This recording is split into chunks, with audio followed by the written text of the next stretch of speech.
పుణ్యభూమి నా దేశం నమో నమామి ధన్యభూమి నా దేశం సదా స్మరామి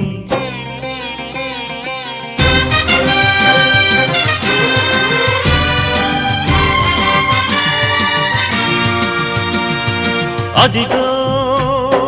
ఛత్రపతి ధ్వజమెత్తిన ప్రజాపతి మతోన్మాద శక్తులు చురకత్తులు ఝళిపిస్తే మానవతుల మాంగల్యం మంట గలుపుతుంటే ఆ క్షుద్ర రాజకీయానికి రుద్రనేత్రుడై లేచి మాతృభూమి నుదుటిపై నెత్తుటి తిలకం దిద్దిన మహావీరుడు సార్వభౌముడు